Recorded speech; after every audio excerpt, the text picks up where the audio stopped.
Bismillah.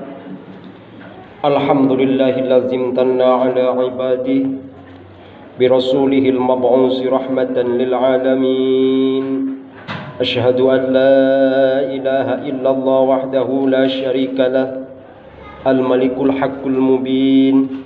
Wa ashhadu anna Muhammadan abduhu wa rasuluh shadiqul wa'dil amin. Allahumma fasalli wa sallim ala sayyidina wa habibina wa syafi'ina wa maulana Muhammadin khatamin anbiya'i wal mursalin wa ala alihi wa ashabihi wa azwajihi wa dhurriyyatihi wa ahli baitihil kiram wa man tabi'ahum bi ihsanin ila yaumiddin. Amma ba'd. Fa ya ayyuhal hadirun ittaqullah ittaqullaha haqqa tuqatih wa la tamutunna illa wa antum muslimun. Faqad qala Allah Ta'ala fi ayatihil karim, a'udzu billahi as-sami'il 'alim minasy syaithanir rajim. Bismillahirrahmanirrahim.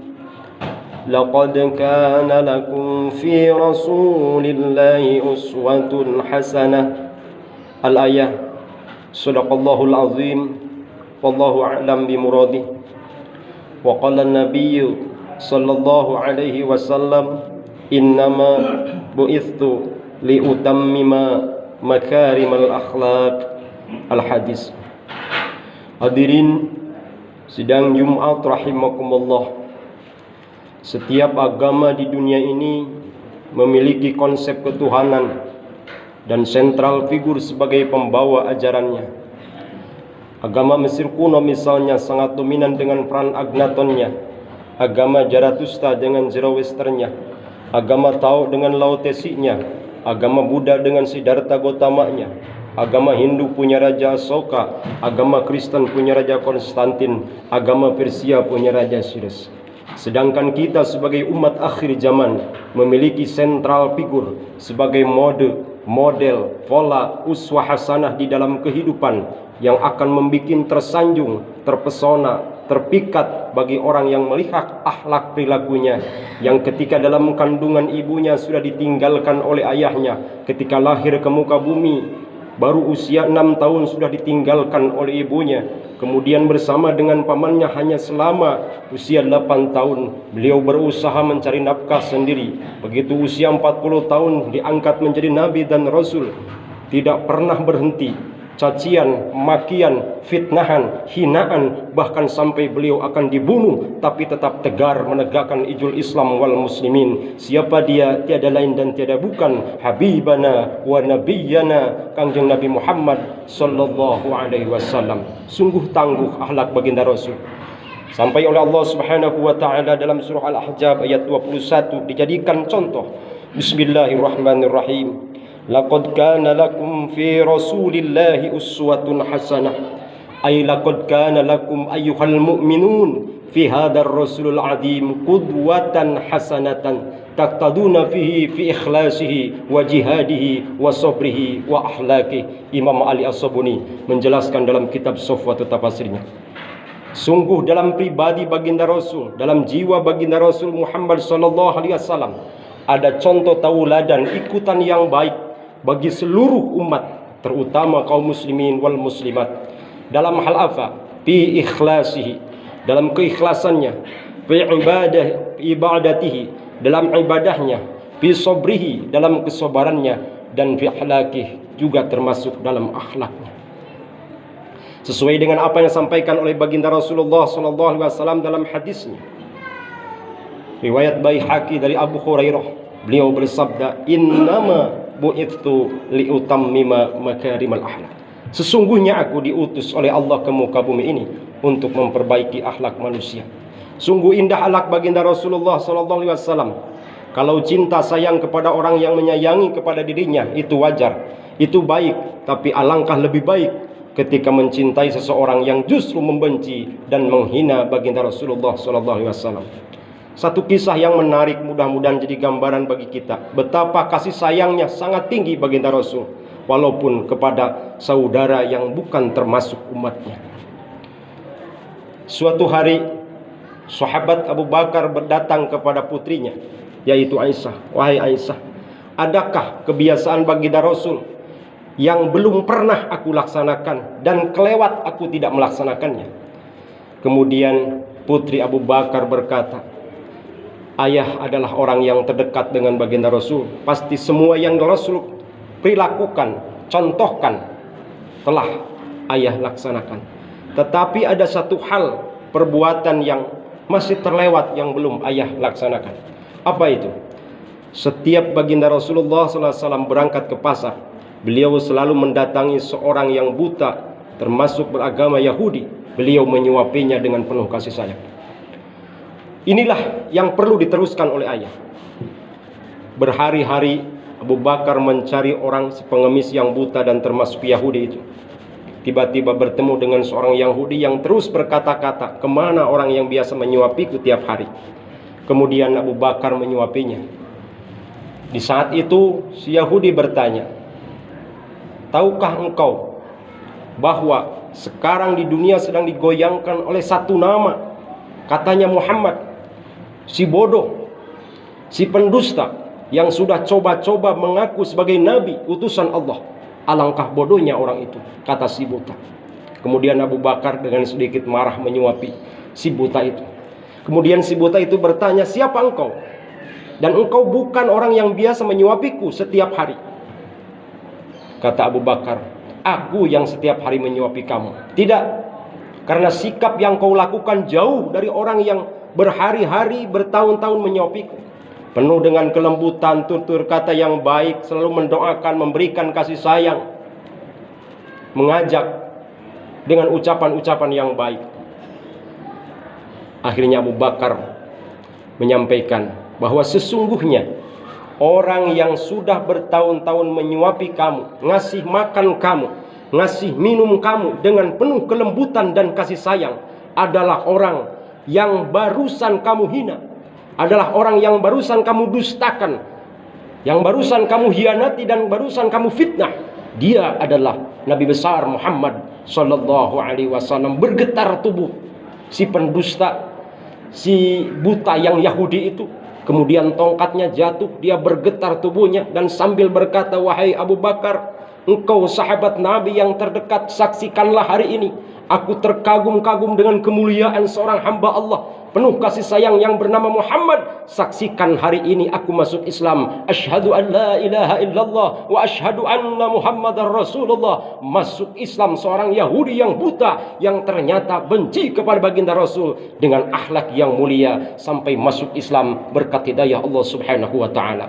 Mudah-mudahan dalam tahun ini, bulan ini, sebagian umat Islam merayakan kelahiran baginda Rasul dengan maulidnya. Apapun itu namanya, inti pokok dari permasalahan hal itu adalah tiada lain, bukan hanya tiap tahun, bukan hanya tiap bulan, tiap saat kita sudah bermaulid, melaksanakan sholawat. Karena baginda Rasul berjanji, barang siapa yang ingin dekat denganku di yaumil akhir nanti, perbanyaklah membaca sholawat. Mudah-mudahan sholawat yang kita ucapkan bukan hanya dalam lisan, bukan hanya cangkangnya saja, bukan hanya kulitnya saja, tapi sampai kepada isi, nyambung perilaku kita dengan akhlaknya baginda Rasulullah sallallahu alaihi wasallam. Amin, amin ya Allah ya rabbal alamin. Barakallahu li wa lakum fil Qur'anil azim wa nafa'ani wa iyyakum bima fihi minal ayati wa zikril hakim wa taqabbala minni wa minkum tilawatahu innahu huwas samiul alim.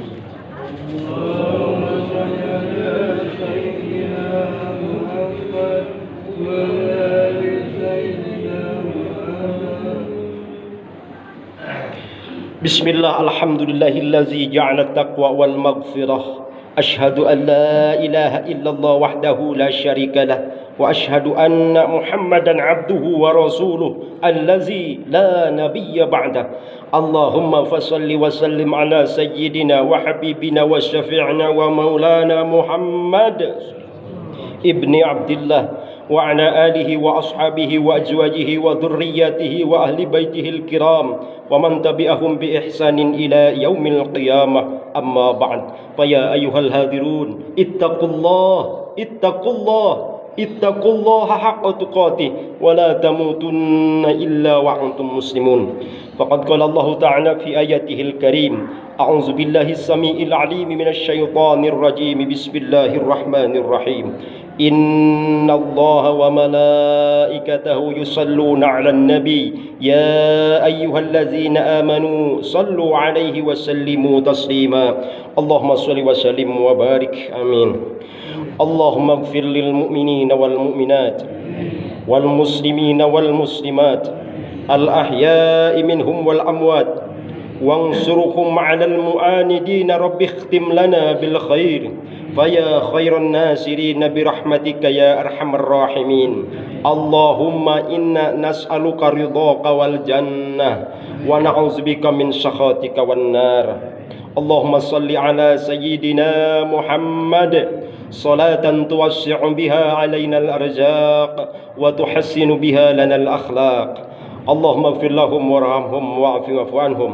اللهم ربنا آتنا في الدنيا حسنة وفي الآخرة حسنة وقنا عذاب النار. سبحانك رب العزة عما يصفون وسلام على المرسلين والحمد لله رب العالمين. آمين يا مجيب السائلين. عباد الله، إن الله يأمر بالعدل والإحسان وإيتاء ذي القربى وينهى عن الفحشاء والمنكر والبغي يعظكم لعلكم تذكرون. فاستغفروا الله لي ولكم. أقيموا الصلاة. والسلام عليكم ورحمة الله وبركاته.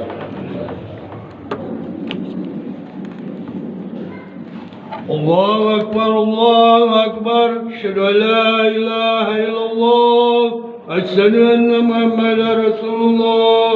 حي على الصلاة حي على الفلاح قد قامت الصلاة قد قامت الصلاة. الله أكبر الله أكبر. لا إله إلا الله. Luruskan barisan anu kosong diisi kamurang kali dengan yang itu semua. Bismillahirrahmanirrahim. La jangan Rasulullah.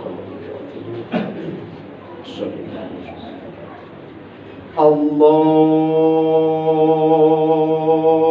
Akbar.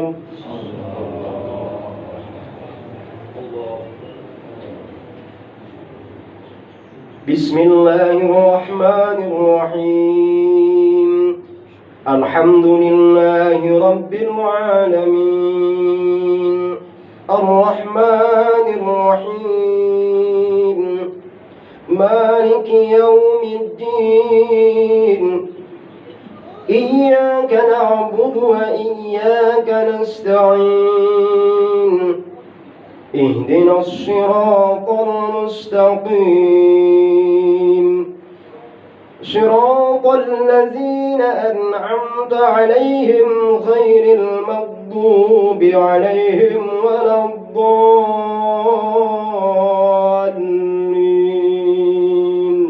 آمين.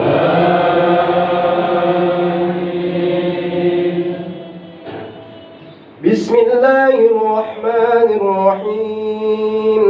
وقضى ربك ألا تعبدوا إلا إياه وبالوالدين إحسانا.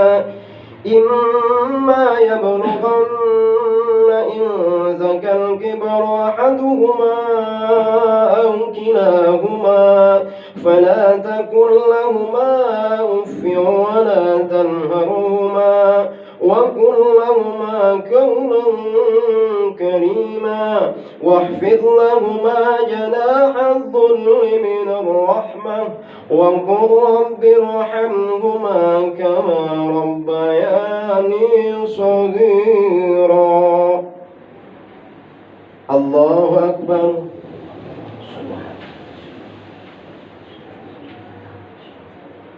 سمع الله لمن حمده.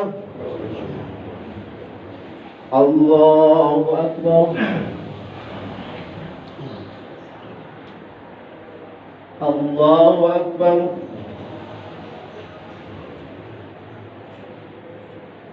الله أكبر.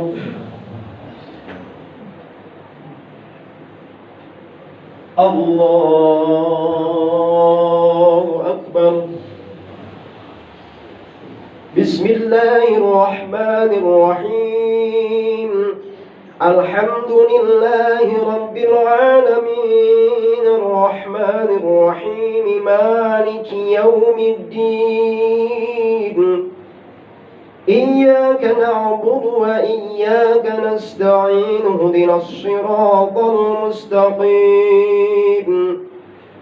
صراط الذين أنعمت عليهم غير المغضوب عليهم ولا الضالين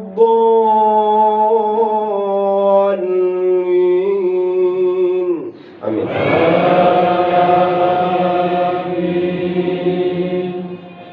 بسم الله الرحمن الرحيم ألم تر كيف فعل ربك بأصحاب الفيل ألم يجعل كيدهم في تضليل وأرسل عليهم طيرا أبابيل ترميهم بحجارة من سجيل فجعلهم كعصف مأكول.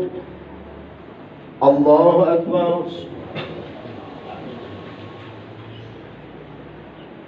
سمع الله لمن حمده. الله أكبر.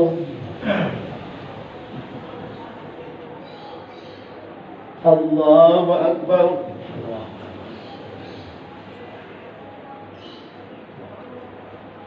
الله أكبر.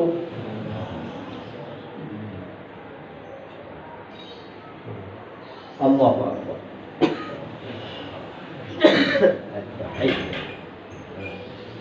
السلام عليكم إلا الله وأشهد أن اللهم صل على سيدنا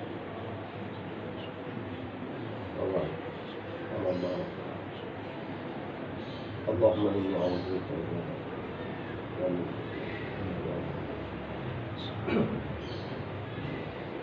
السلام عليكم ورحمة الله.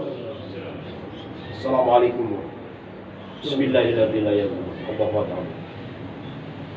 الفاتحة.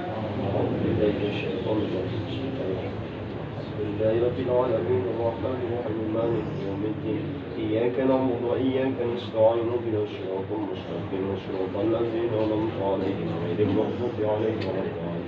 استغفر الله العظيم استغفر الله العظيم استغفر الله العظيم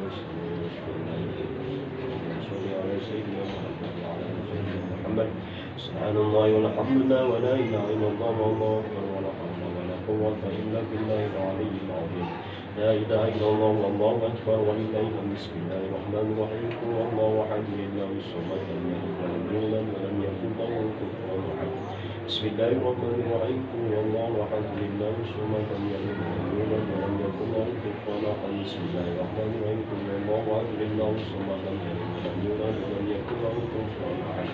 لا إله إلا الله والله أكبر ولله بسم الله الرحمن الرحيم قل أعوذ بربك الفلق من شر ما خلق من شر حاسد إذا وقب من شر النفاثات في العقد من شر حاسد إذا حسد. بسم الله الرحمن الرحيم قل أعوذ بربك الفلق من شر ما خلق من شر حاسد إذا وقب من شر النفاثات في العقد من شر حاسد إذا حسد. بسم الله الرحمن الرحيم قل أعوذ بربك الفلق من شر ما خلق من شر حاسد إذا وقب من شر النفاثات في العقد من شر حاسد إذا حسد. بسم الله الرحمن الرحيم قل أعوذ بربك من شر ما خلق من شر حاسد إذا وقب. لا إله إلا الله والله أكبر ولله بسم الله الرحمن الرحيم قل أعوذ بالناس ملك الناس إله الناس من شر الوسواس الخناس الذي يوسوس في صدور الناس من الجنة والناس. بسم الله الرحمن الرحيم قل أعوذ بالناس ملك الناس إله الناس من شر الوسواس الخناس الذي يوسوس في صدور الناس من الجنة والناس.